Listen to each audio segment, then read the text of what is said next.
The estimate arrived in a quiet conference room in Tokyo, typed on thin military paper that still carried the faint smell of ink. It claimed the United States Navy could field no more than 296,000 sailors in the event of total war. An exact figure, neatly framed, presented with the confidence of mathematics. To the officers who read it, the number felt small, almost reassuring.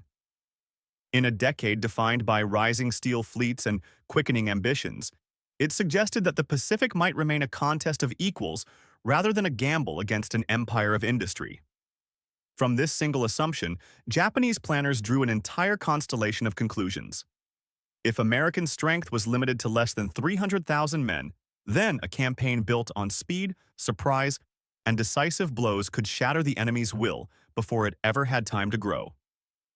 The Pacific Ocean, so often portrayed as a barrier, became in their minds a stage. Distance would slow the United States. Shock would weaken it. And by the time Washington understood what had begun, the war would already be shaped by Japanese momentum. This belief fitted neatly within the Imperial Navy's most cherished doctrine. For decades, officers had trained for a singular vision, a decisive battle, fought at sea with battleships in line, where parity in numbers, if not superiority, would allow Japan to dictate the terms. Technology changed, carriers rose, torpedoes lengthened their reach, yet the doctrine endured. As long as the United States remained within predicted limits, the equation still favored Japan. Strategy, they thought, was a matter of correctly reading the balance. The United States' industrial power was acknowledged but not feared. Shipyards on the West Coast seemed distant. American society appeared slow to mobilize, encumbered by debate and democracy. Even the analysts who prepared the estimate described expansion across the Pacific as something that would take years, not months. In Tokyo, that projection felt comfortably long, but in one corner of the naval staff, a small group of intelligence officers argued that the estimate ignored something far more important than existing numbers: American precedent. In the First World War, the United States had expanded its forces with a speed that defied expectation. Factories had turned overnight. Civilian labor had become military output. The nation had shifted from isolation to mobilization with startling momentum. To assume it would not do so again, the analysts warned, was to underestimate a country defined not by readiness, but by response.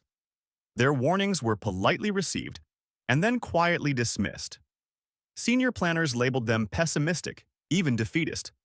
Strategy, they insisted, must be built on probability, not fear. And the number, $296,000, seemed certain enough to anchor a war plan. Japan moved forward on that premise, unaware that the assumption they trusted would one day read less like a calculation and more like a sentence. And beyond the walls of that conference room, far from the sound of turning pages, another set of American numbers was already stirring, numbers no one in Tokyo had yet imagined. In the first days after the attack on Pearl Harbor, Tokyo interpreted the silence of the damaged harbor as something more than a tactical victory. To many Japanese leaders, the smoldering wrecks in Battleship Row confirmed a long-held belief that Japan, through audacity and precision, could preserve a narrow numerical edge over the United States. The strike felt decisive. The estimate of American strength, 296,000 sailors, now seemed not only accurate, but vindicated by the spectacle of ships burning in Hawaiian waters. Japanese planners believed the attack had done more than cripple vessels. They believed it had paused American will.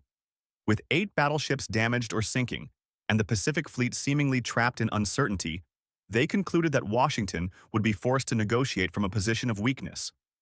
Time, they thought, now belonged to Japan. The empire could consolidate its gains before the United States recovered its voice, let alone its fleet. Early victories across Southeast Asia deepened this confidence. From Malaya to the Philippines, Japanese forces moved with the momentum of a nation convinced of its arithmetic. Each success appeared to confirm that American manpower was limited, stretched thin, and fundamentally manageable. In Tokyo's war rooms, charts and maps reflected an empire expanding faster than any U.S. response could catch.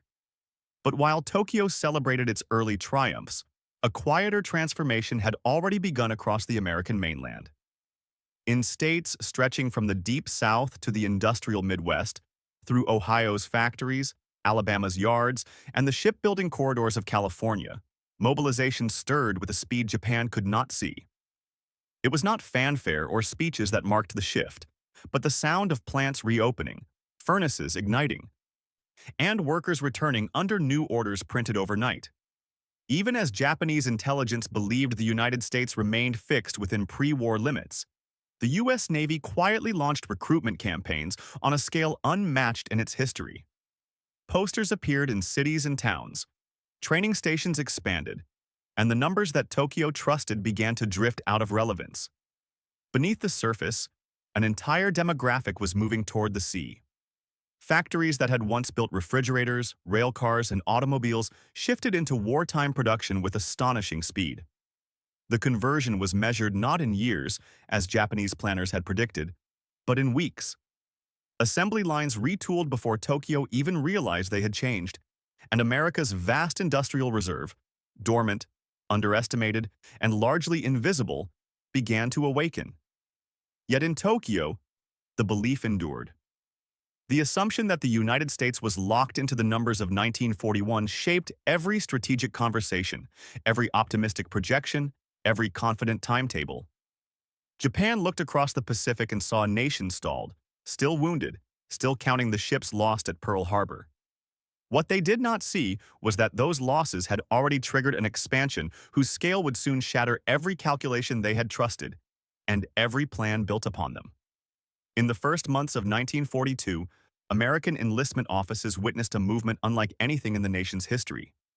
Lines formed before dawn, stretching past brick post offices and courthouse steps, filled with men who arrived without orders, without summons, and without hesitation.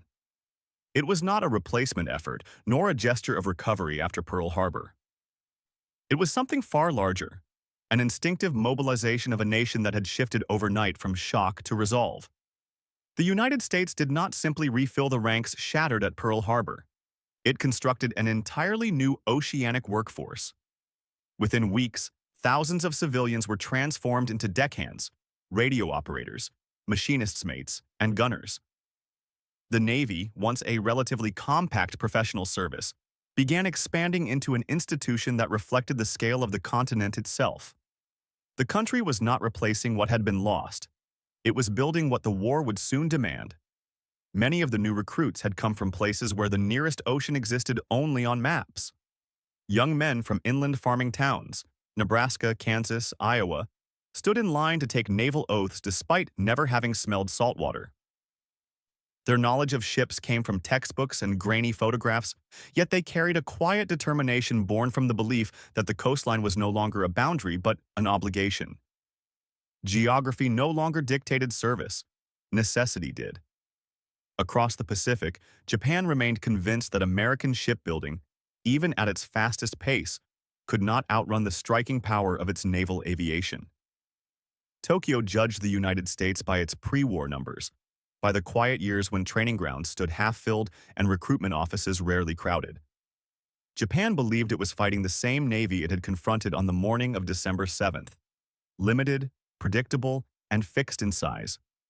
But behind the scenes, the Navy had begun a transition as profound as any industrial shift of the era. What had once been a fleet maintained by a professional corps slowly reshaped itself into a mass industrial institution. Training centers expanded so rapidly that they no longer resembled barracks, they resembled cities. Installations such as Great Lakes Naval Station in San Diego transformed into vast human foundries, capable of turning tens of thousands of civilians into sailors with a speed that outpaced Japanese assumptions entirely. The figure that had anchored Tokyo's confidence, 296,000, began dissolving quietly, almost invisibly. The United States was no longer a navy of fixed boundaries, but a navy in motion, swelling beyond its own predictions, let alone Japan's. And while Japanese intelligence continued to trust the arithmetic of 1941, a different set of numbers was already taking shape. Numbers that would soon render every earlier estimate obsolete. Japanese naval strategy entered the war, shaped by decades of careful calculation.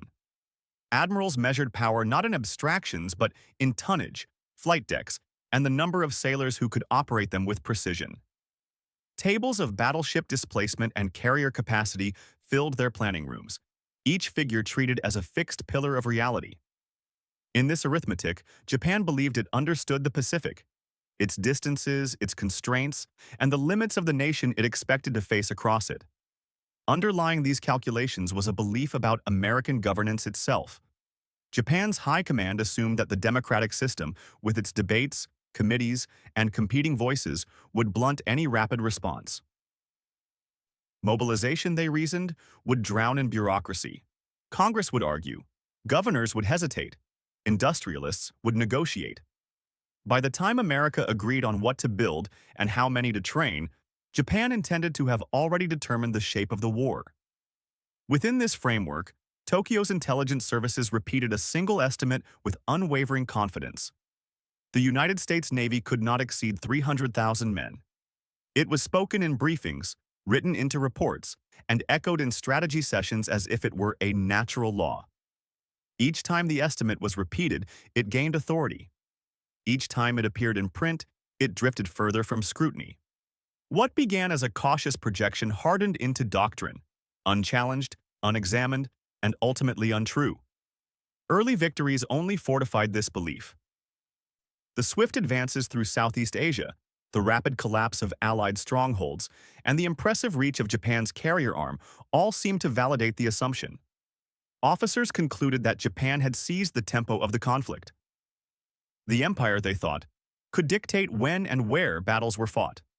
The United States, limited by its supposed manpower ceiling, could only respond slowly, cautiously, and on terms chosen for it. But while Japan trusted its numerical boundaries, those boundaries were already dissolving. In the winter of 1942, American recruiters began enlisting men at a pace that no intelligence report had anticipated. Tens of thousands stepped forward every week, flooding into naval offices from coastal cities, rural counties, and industrial belts that had barely registered on Tokyo's maps. What appeared to Japan as a static opponent was, in truth, a nation undergoing the largest rapid mobilization in its history. The transformation was not loud. It did not appear on Japanese radio intercepts or diplomatic cables. It unfolded in gymnasiums converted into processing centers, in high school classrooms repurposed for aptitude tests, in long queues outside urban recruitment halls where forms were filled faster than they could be filed. The arithmetic of victory that Japan trusted increasingly bore no resemblance to the reality unfolding across the American continent. By mid-1942, the gap between belief and reality had widened into something dangerous, a strategic blind spot that grew larger with every passing week. Japan measured the war by its opening numbers. The United States measured it by what could be built, trained, and deployed next. And as the months pressed forward, that invisible gap, calm, silent, and widening, would soon expose the flaw at the heart of Japan's strategy, leading to consequences no calculation had ever predicted. Japan entered the Pacific conflict under the shelter of a single expectation: that the war would be short, sharp, and concluded through negotiation. The empire's leaders believed their early victories would force the United States into a diplomatic settlement before its industrial potential could fully awaken. This vision, of a brief conflict, controlled by Japanese timing, guided every assumption, every timetable, every allocation of ships and fuel. It was a strategy built not only on ambition, but on the comfort of believing that a long war simply could not happen. Economically, Japan knew it was unprepared for a drawn-out contest against a continental power. Its oil reserves were finite, its factories narrow in scale, its merchant fleet vulnerable to disruption. But instead of confronting these limitations, planners reinterpreted them as constraints that defined what the war must be. If Japan could not sustain a long campaign, they reasoned, then a long campaign was analytically impossible. The conclusion was circular but reassuring. The war would be brief because it had to be. This logic extended to their view of the United States. Tokyo assumed that the American public, geographically distant from Asia and traditionally cautious about foreign entanglements, would not tolerate the sacrifices required for mass mobilization. The Pacific, with its vast distances and unfamiliar islands, seemed too abstract to stir a nation into prolonged action. Japanese analysts expected the American appetite for war to diminish once the shock of Pearl Harbor faded. But the attack did not fracture American resolve. It fused it. Across the United States, the response to December 7th was not fatigue but unity. Newspapers captured a country that had shifted almost instantly from argument to alignment. The cultural shock produced something Tokyo had not anticipated: a sense of collective endurance. The war, once distant, now felt personal. And where Japan saw an America constrained by distance, Americans themselves saw an ocean that had been violated. Yet Japanese officers continued to believe that U.S. naval strength would remain numerically limited. They interpreted early American losses, destroyers sunk, battleships burning, outposts collapsing, not as temporary injuries but as indicators of deeper structural weakness. They assumed the United States lacked the institutional flexibility to rebuild quickly or to expand beyond its pre-war scale. Each victory appeared to confirm the narrative they had already chosen, that they were fighting a navy frozen in numbers and spirit. Meanwhile, in Washington, a very different conclusion was taking shape. Roosevelt's administration and the Joint Chiefs understood that the conflict could not be waged as a limited maritime contest. It had to be redefined as a total national effort, one that required mobilizing every industrial corridor, every training yard, every social and economic instrument the country possessed. The United States would not rely on existing fleets. It would build new ones. It would not wait for the war to come to it. It would manufacture the capacity to carry the war across the Pacific. As Japan clung to the comfort of limited war, America began preparing for the mathematical opposite: an industrial and human expansion without precedent. And in that widening gap between assumption and reality, the foundations of the Pacific conflict were already beginning to shift toward an outcome neither side had yet fully seen. The transformation of the United States began not on a battlefield, but in the administrative language of the Selective Service. What had once been a mechanism for limited preparedness now expanded into the engine of a wartime giant.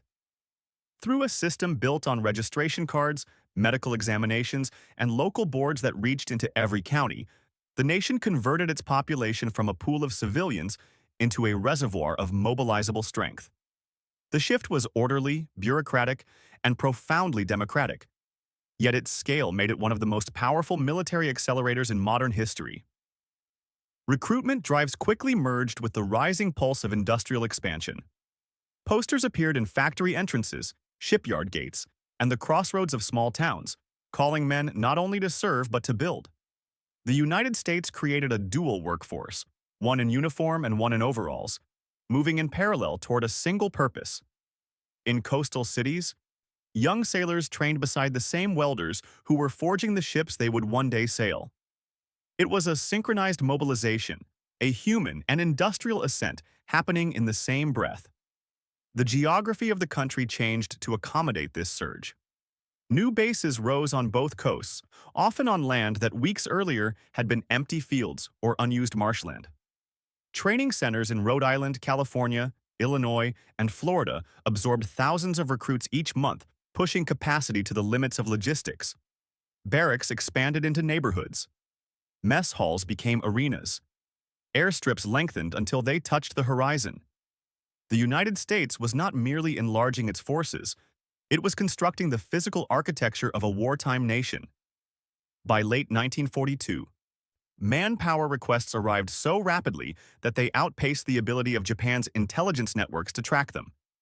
Japanese analysts, accustomed to monitoring existing divisions and known naval formations, were suddenly confronted with a moving target. Numbers shifted weekly. Units appeared without pre-war lineage. Training programs produced specialists faster than intercepts could identify them. The map Tokyo relied upon, built from the logic of 1941, no longer described the force it was meant to measure.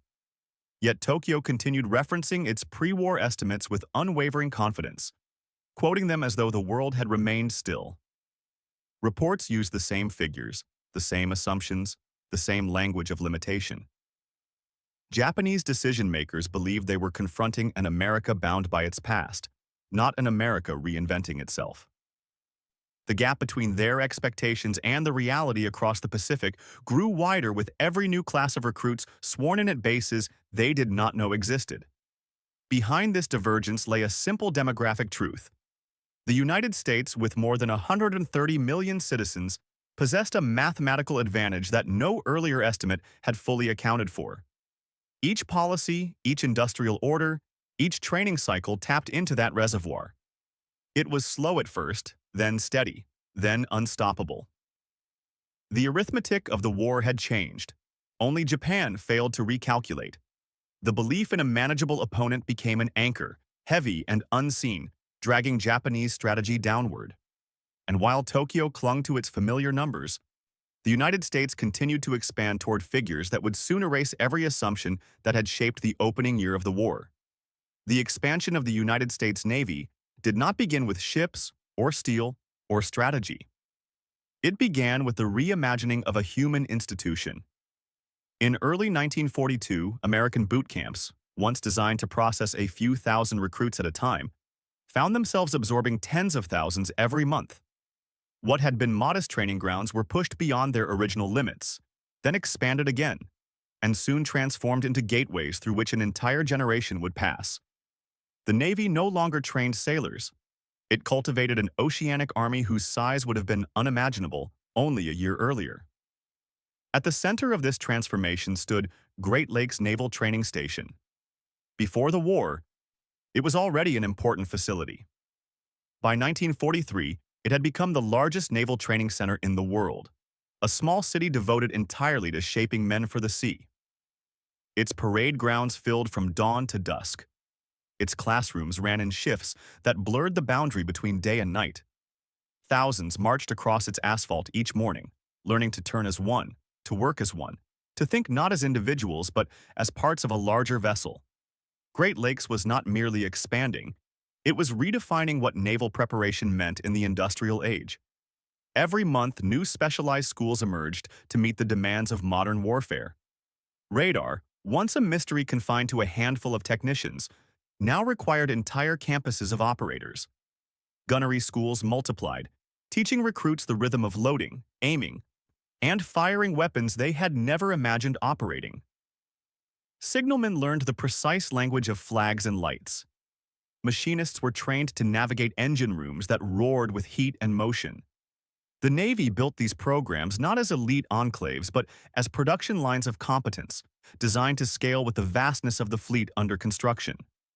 Japan watched this expansion from a distance, and yet its own structure prevented any comparable transformation. The Imperial Navy had been built on a pre-war philosophy of elite expertise. Professionals trained over years, not months. Every officer and specialist was expected to meet high standards of precision. But this system, admirable in peace, became a liability in war. Japan could not multiply its radar operators without weakening their experience. It could not produce gunners without reducing selectivity. To expand training meant to dilute identity, and so expansion never fully occurred. Japan's training remained disciplined, exacting, and tragically small. The United States, by contrast, embraced a different logic altogether: industrial repetition. Complexity was broken into steps. Steps were broken into drills, and drills were repeated until the unfamiliar became instinct. The system did not aim to produce artisanal specialists. It aimed to produce hundreds of thousands of capable sailors whose skills were standardized. Instructors refined lessons until they could be taught rapidly, uniformly, and at scale. What seemed reductive in theory proved transformative in practice. The United States had discovered how to teach millions by simplifying the art of war without diminishing its effectiveness. These new methods reshaped the fleet itself. Ships that once required years to assemble crews could now be manned by interchangeable units trained to identical expectations. A new destroyer could be staffed with sailors who had never met yet operated as if they had served together. A carrier's air department could be filled by men trained in different states but taught through the same manuals, the same sequences, the same instructional rhythm. Standardization allowed the United States to grow not only in numbers but in cohesion. All the while, Japan continued to rely on the belief that American manpower would remain confined, limited by the same ceiling it had always assumed. The figure of 300,000 yars, once a cautious estimate, now became a strategic mirage. Each month that Great Lakes graduated another wave of trainees, the gap between American capacity and Japanese expectation widened. Each new school, each new training method, each new class of radar operators pushed Japan's calculations further from reality. By 1944, the consequences of this misjudgment had become irreversible. Japan's elite training system had produced exceptional sailors, but not nearly enough of them. The United States had produced an ocean's army, large, coordinated, and capable of absorbing losses that would have crippled any other navy. And as American ships filled with these newly forged crews crossed the Pacific, the illusion of limited American manpower began to crumble, turning Japan's confidence into the weight that would soon drag its strategy toward an inevitable reckoning. The first signs of America's industrial awakening appeared not in headlines, but in the rhythmic emergence of hulls sliding down greased slipways. Liberty ships, destroyer escorts, and escort carriers began leaving assembly lines with a tempo previously associated with automobiles, not warships. Each vessel rolled into the water bearing the unmistakable stamp of mass production: uniform welds, standardized components, and designs meant not for scarcity but for scale. What had once required months of artisanal labor now took weeks. America was producing a fleet that, by every pre-war calculation, simply should not have been possible. Each new ship demanded sailors, hundreds for a destroyer escort, more than 1,000 for an escort carrier, and entire floating communities for Liberty ships crossing the Atlantic. Yet the United States provided them with a casual abundance that defied the wartime logic of other nations. Recruitment offices, having once struggled to attract volunteers, now found themselves processing more men than they could house. Every freshly built vessel waited only days, not months, for its crew.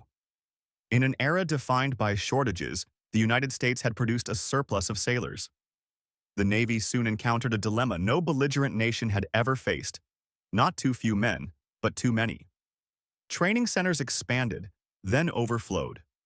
New barracks rose beside older ones like rings of growth around a tree. Even the Bureau of Personnel struggled to keep pace as it sorted thousands of new names, sending machinists to engine rooms, radio men to signal towers, and gunners to ships still under construction. The United States Navy was no longer matching its recruits to its vessels. It was expanding its vessels to absorb its recruits.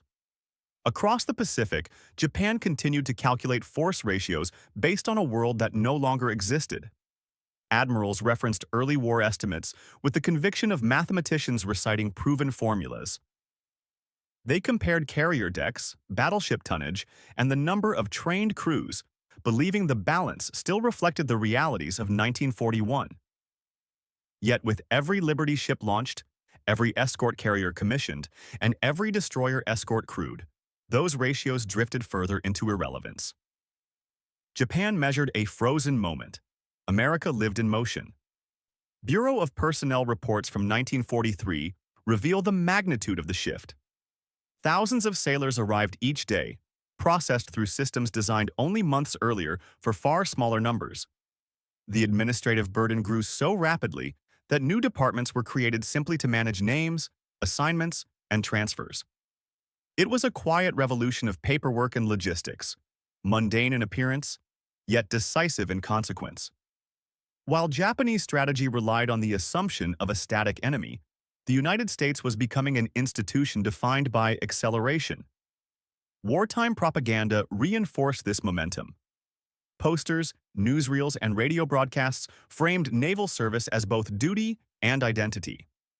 The American public absorbed these messages with remarkable unity, treating enlistment not as sacrifice but as participation in a national effort. Cultural acceptance became cultural expectation. In many towns, joining the Navy was not merely encouraged, it was assumed. This shift, subtle but powerful, provided the manpower that kept pace with the country's industrial surge. By the midpoint of the war, the result was unmistakable. The United States Navy had become the largest the world had ever seen, and, historians now agree, the largest it will ever see again. It was a fleet born from factories, staffed by millions, supplied by a continental economy, and propelled by a demographic reservoir unmatched by any naval power in history. No pre-war theory, no strategic model, no calculation from Tokyo had accounted for such a possibility. And as this impossible fleet gathered its strength, Japan continued to plan for a war it thought it understood, unaware that the ocean it once dominated was about to be filled by a force vast enough to reshape the very meaning of naval power. As America's naval ranks swelled into the millions, a quiet realization settled over the admirals in Washington and Pearl Harbor. Numbers were no longer a supporting factor. They were becoming strategy itself. With such depth in personnel, the United States could take operational risks no other navy could contemplate. Battles that once required caution could now be approached with boldness. Losses that once demanded restraint could instead be folded into a larger design. Numerical abundance, so often an abstraction, had become a living advantage, reshaping American decision-making at every level. Nowhere was this more evident than in the evolution of carrier doctrine.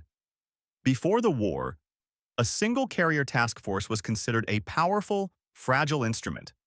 But by 1943, the United States began organizing operations around multiple task forces moving in concert, each with its own escorts, aviators, engineers, and repair crews. This shift required an immense reserve of manpower, not only for the pilots and deck crews, but for the logistics networks that kept them airborne. The United States possessed the human depth to sustain these formations indefinitely. Japan did not.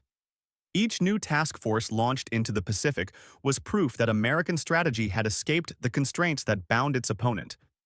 This abundance also altered the meaning of loss. For most navies, the sinking of a carrier or heavy cruiser was a calamity, an event capable of shifting the balance of power. For the United States, these losses remained painful, but they were also recoverable. A ship lost at sea could be replaced by another already nearing completion. Its crew, though mourned, would be succeeded by graduates from an ever-growing chain of training centers. What would cripple any other nation became, for the United States, a temporary bruise. The war's arithmetic had broken in America's favor. Japan could not comprehend this elasticity. Bound to the decisive battle concept, the empire believed that victory or defeat would hinge on a single confrontation, one carefully timed, carefully staged, and fought under conditions of relative parity. Every doctrine, every officer's education, every line of planning emerged from this belief. The idea that an enemy could absorb multiple defeats and still return stronger ran counter to the entire intellectual foundation of the Imperial Navy. To them, war was a duel. To the United States, it had become an evolving cycle of pressure, recovery, and renewed momentum. American manpower growth soon translated into operational tempo. Instead of sequential offensives, the Navy began launching multiple campaigns across the Pacific, leaping through the Solomons, surging across the Gilberts and Marshalls, and pressing into the Marianas with a rhythm that forced Japan to defend in every direction at once. Each of these operations required thousands of sailors, pilots, engineers, and support crews. The United States supplied them with ease. The acceleration was not simply strategic, it was demographic. The Navy drew from a population of 130 million, each new enlistment turning capacity into action. Japan now faced a truth it had never prepared to accept. It was fighting not merely a fleet, not even an industrial base, but a population mobilized with near-total unity. The empire's earlier victories, won when its forces still outnumbered their opponents in the Pacific, had built a dangerous illusion. Now that the United States had fully awakened its human resources, Japan could no longer dictate the rhythm of the war. It could only react to an opponent whose scale defied the logic of the conflict's opening months. The struggle for the Pacific shifted accordingly. Battles still mattered. Midway, Guadalcanal, the Philippine Sea. But beneath each engagement lay a deeper contest, one measured in training cycles, replacements, and industrial output. Tactics continued to shape the war, yet they were increasingly overshadowed by the underlying question of who could endure. And in that contest of capacity, only one side possessed the population, the infrastructure, and the institutional flexibility to sustain a campaign across an entire ocean. As American task forces pressed westward, Japan's planners found themselves navigating a strategic map that no longer resembled the war they had expected. A map reshaped not by maneuvers, but by the overwhelming tide of American manpower that continued to rise, silent and unstoppable. By late 1943, faint signals began to drift into Tokyo, isolated fragments of information that did not fit the war Japan believed it was fighting. A convoy sighted in the Central Pacific was larger than any previously recorded. A carrier group struck an island with air wings that seemed replenished within days. A decrypted message hinted that the U.S. Navy now counted its personnel not in hundreds of thousands, but in numbers that approached a scale no pre-war model had envisioned. The figure appeared only once, buried in an intercepted report: 1 million men. To the officers who read it, the number felt impossible, almost absurd, an arithmetic error on foreign paper. These early fragments were dismissed as exaggerations, misinterpretations, or deliberate American disinformation. Japanese planners trusted the intelligence that had guided them into the war, and that intelligence still said the United States could not exceed 300,000 sailors. What Tokyo had built into doctrine, it now treated as immutable truth. Reports that contradicted this foundation were filed away with a confidence that bordered on denial. The empire had no conceptual room for the possibility that its opponent had grown beyond every prediction. Yet American movements continued to tell a different story. Convoys crossed the Pacific in chains so long that submarine commanders reported difficulty counting them. Carrier groups that should have been exhausted reappeared with full complements of aircraft, their flight decks bustling with activity. Ships damaged one month returned the next, crewed by sailors who had not appeared in any known manpower file. Patterns emerged that contradicted everything the Imperial Navy believed about the tempo of American operations. The evidence was scattered, but its implications were unmistakable. The United States was generating strength faster than Japan could observe it. Alarmed by these inconsistencies, Japanese analysts requested updated estimates from field stations and naval attachés. But the effort revealed something more troubling than the numbers themselves: gaps in the collection network. Pre-war intelligence channels had been designed to observe a stable, predictable opponent. They were not built to track a nation in the midst of industrial and human transformation. Entire categories of information, training cycles, recruitment figures, shipyard personnel, had never been prioritized. By the time Japan realized it needed these metrics, they had already grown beyond visibility. As new fragments arrived, the picture sharpened. Reports from the Solomons suggested that replacement crews were arriving at a pace that outstripped attrition. Intercepts from the Central Pacific described repair ships manned to capacity. Even neutral observers reported that American bases swarmed with personnel far beyond pre-war staffing norms. For every detail confirmed, two more surfaced that contradicted the assumption Tokyo held most tightly: that the United States had a fixed manpower ceiling. The confidence that once surrounded the 296,000 figure began to erode, not in a single moment, but through a steady accumulation of data that refused to align with it. Within intelligence offices, the contradiction became impossible to ignore. Charts once anchored to stable projections now sagged under revised estimates that doubled, then tripled, the original numbers. Analysts raised cautious alarms, noting that the American Navy seemed capable of absorbing losses that should have been decisive. They pointed to the rapid turnover in air groups, the expansion of escort forces, the arrival of new battleships crewed by thousands of sailors whose names appeared nowhere in old reconnaissance logs. The weight of evidence grew each week, pressing against a doctrine that could no longer support it. By early 1944, the realization settled with a heaviness that spread through the naval staff. Japan was not confronting parity, not even a contest of comparable fleets. It faced something without historical precedent: a navy expanding faster than any intelligence organization could measure, powered by a population whose mobilization defied strategic expectation.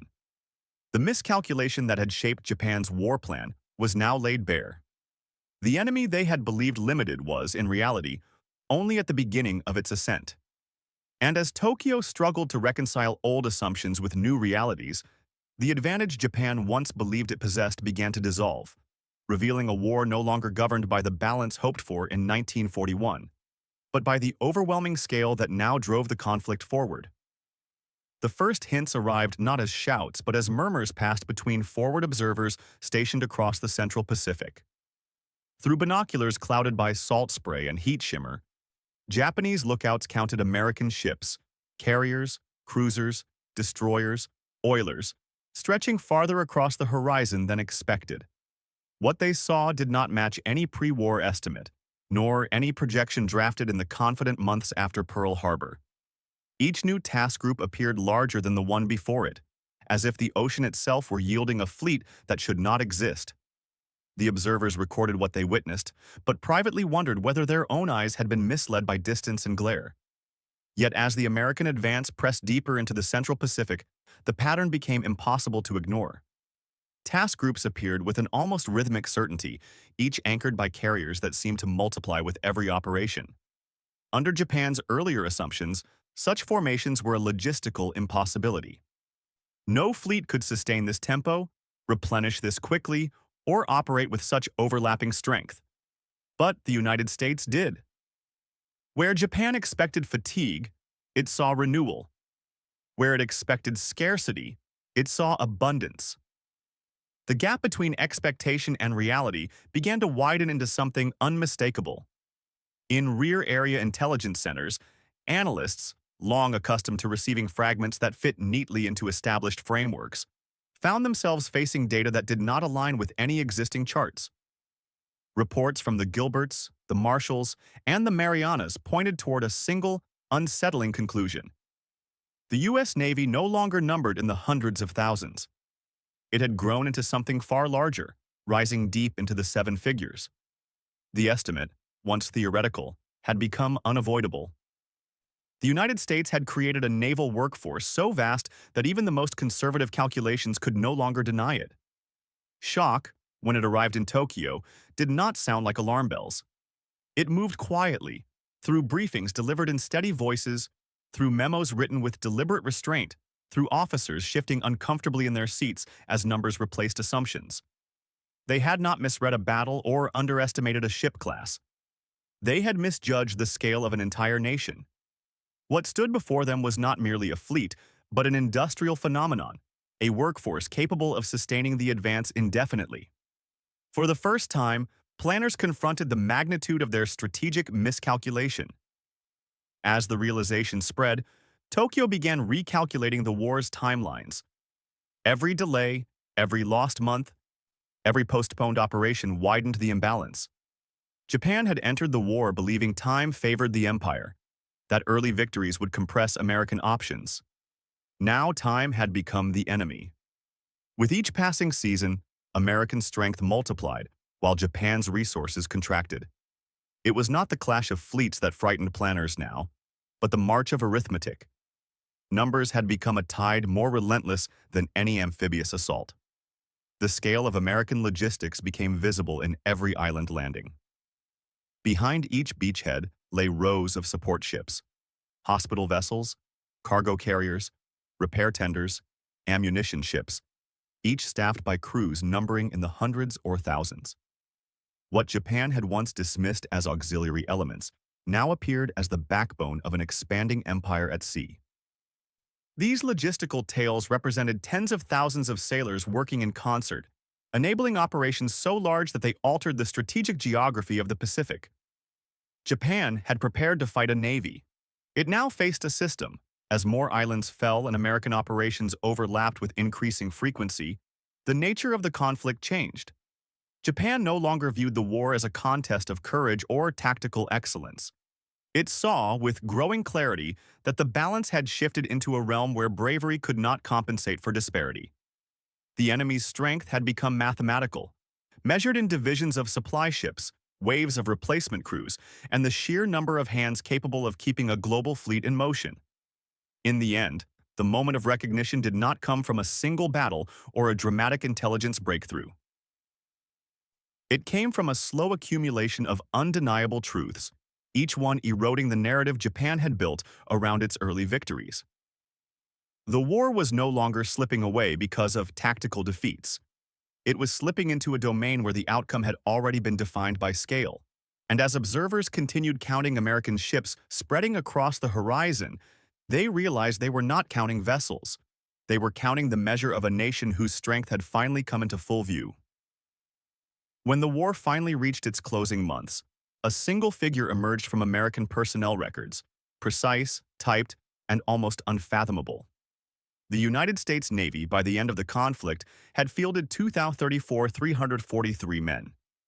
It was a number 20 times larger than the estimate that had guided Japan into the Pacific War, a number so distant from pre-war assumptions that it seemed to belong to an entirely different conflict.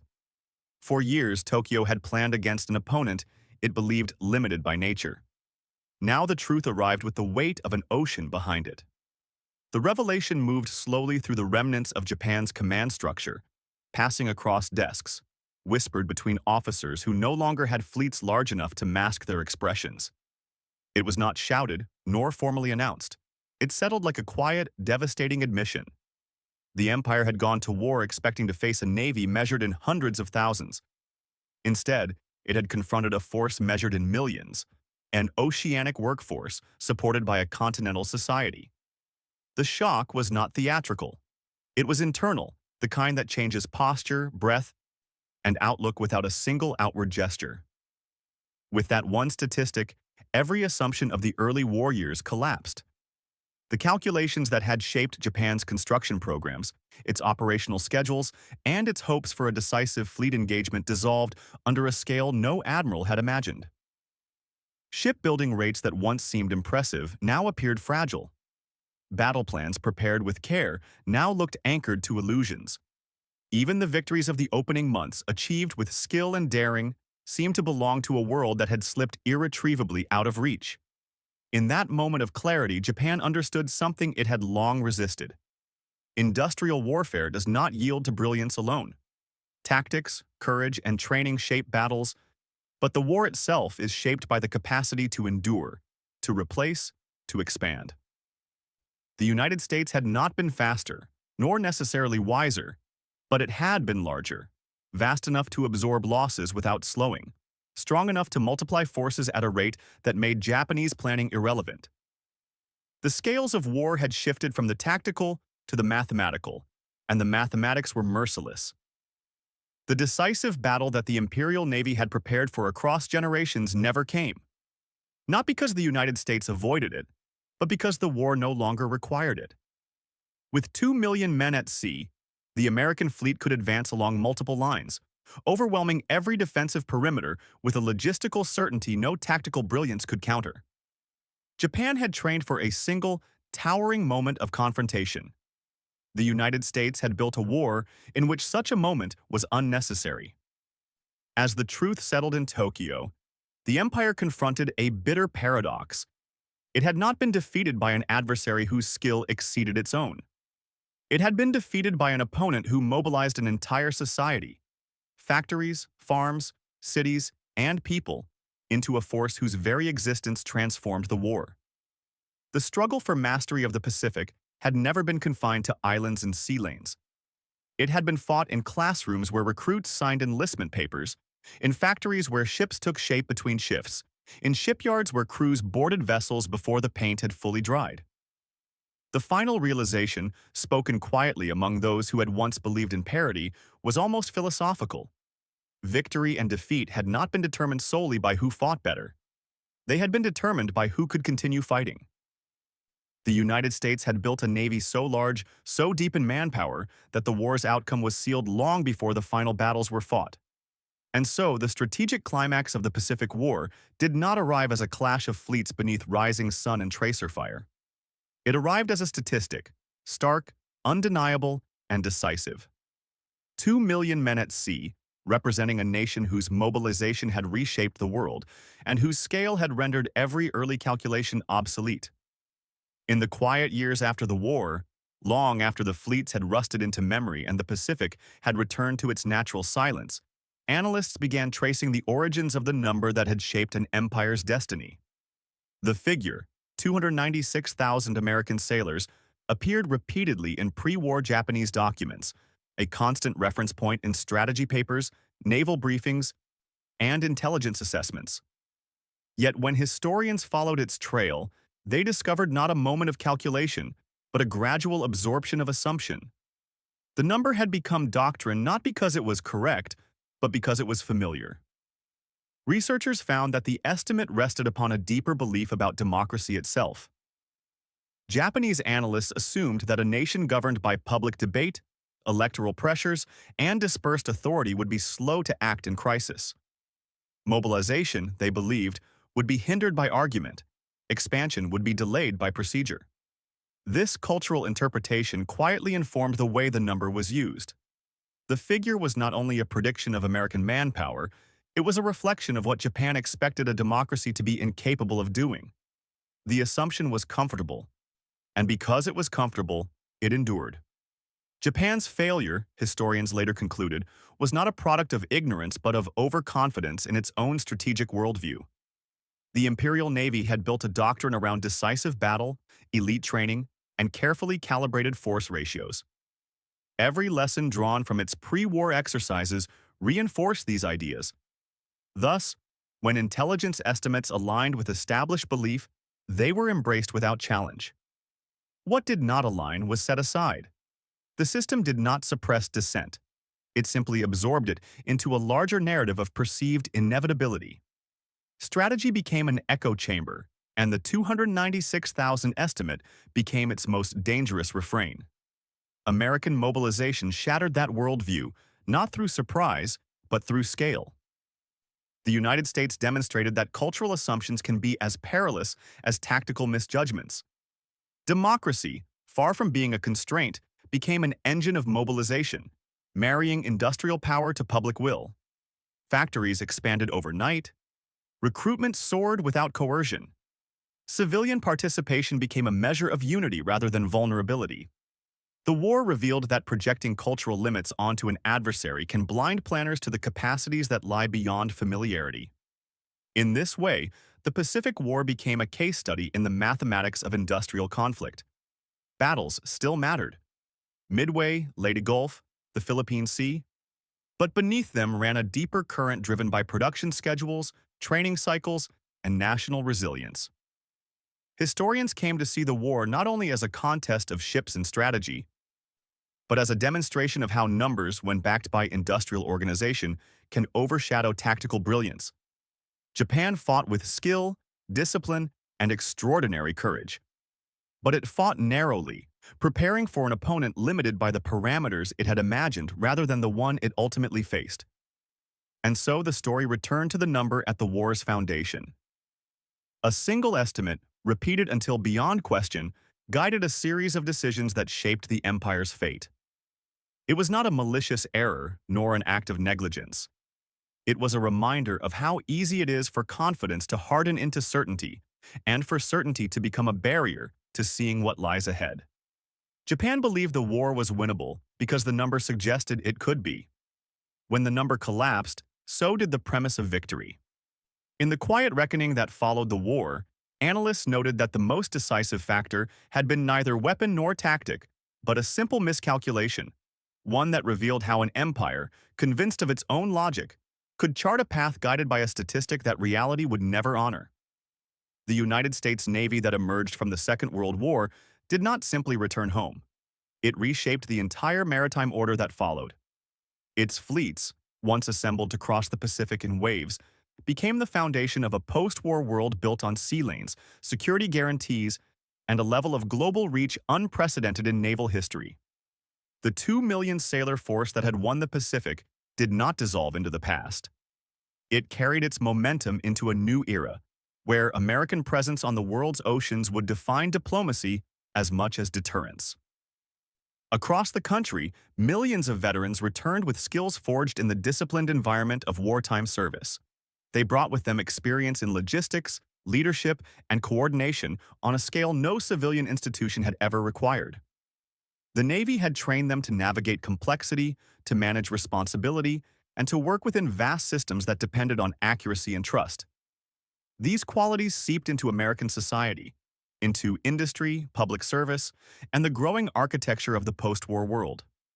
The oceanic workforce that had once crewed convoys and carriers now helped build a peace structured by order rather than chaos. Japan, in its own reconstruction, absorbed a different lesson. The war had shown that industrial capacity was not merely an economic asset, but a form of national power, one capable of determining outcomes long before ships ever met in battle. In the years after 1945, Japanese planners rebuilt with a new respect for scale, production as strategy, infrastructure as security, and technology as a form of deterrence. The empire that had once relied on meticulous training and elite doctrine now understood the necessity of breadth as well as precision. The post-war Japanese state would rise not through fleet engagements, but through mastery of industrial strength. Around the world, naval strategy quietly shifted in response to these revelations. Admiralties recognized that modern conflict could no longer be anchored solely in the number of hulls or the caliber of guns. Instead, logistics, manpower, and sustainability became the true markers of potential. Supply ships, repair tenders, training centers, and administrative networks, once viewed as secondary, now occupied central positions in strategic planning. The lessons of the Pacific had demonstrated that the ability to continue fighting often mattered more than the brilliance of any single operation. Historians later noted that the wartime expansion of the U.S. Navy revealed an essential truth about modern conflict. Victory hinges on national systems, not individual ships. A carrier could be lost, another could be built. A crew could suffer casualties, new sailors could fill the ranks. The American war machine functioned not as a collection of vessels, but as an integrated organism.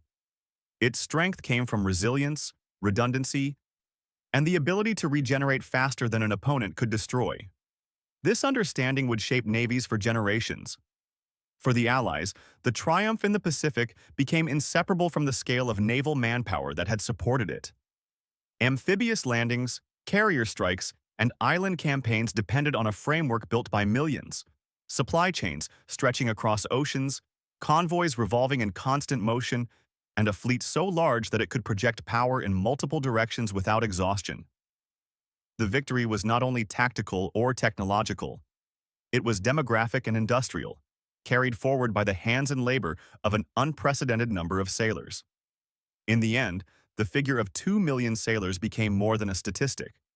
It became a symbol, a measure of what America could summon when challenged, and a reminder of the national unity that had transformed a distant conflict into a collective endeavor. It stood for the ability of a society to mobilize its full weight, to adapt, and to persist until the war's final hour. And as the world rebuilt itself in the shadow of that vast mobilization, the legacy of those sailors endured, shaping oceans that would never again be viewed in quite the same way. In the long view of history, the Pacific War did not turn on a single battle, a single reef, or a single carrier deck. It turned on a moment of recognition, an instant when Japan finally understood the true size of the nation it had chosen to confront.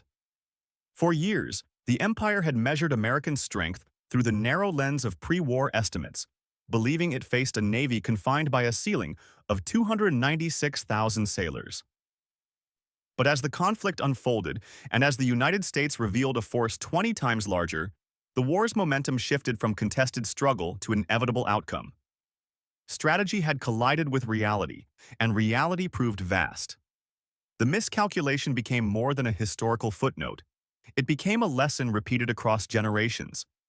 It demonstrated the cost of underestimating a nation's capacity not only to fight, but to mobilize its will, its industry, and its people. Japan's planners had assessed American ships and bases, but they had not fully measured the cultural response that followed Pearl Harbor, the unity born from shock, the patience required for long campaigns, and the industrial resolve that turned citizens into sailors by the millions.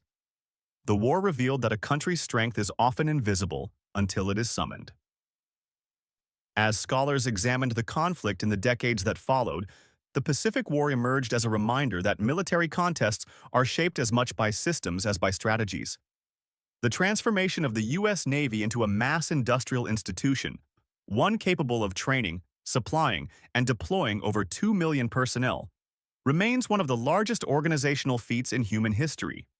The fleet that crossed the Pacific in 1944 and 1945 was not merely an assemblage of ships. It was a manifestation of national capacity on a scale that surpassed anything the world had previously seen. Japan's planners encountered a shock so rare that military history contains few parallels. They discovered that their opponent was not simply stronger than expected, but larger by an order of magnitude they had never imagined. Intelligence officers who once argued over increments of thousands now confronted millions. Doctrines crafted with confidence now appeared fragile against the weight of industrial mathematics. In that reckoning, the empire understood the depth of its miscalculation. It had prepared for a limited war against a limited opponent.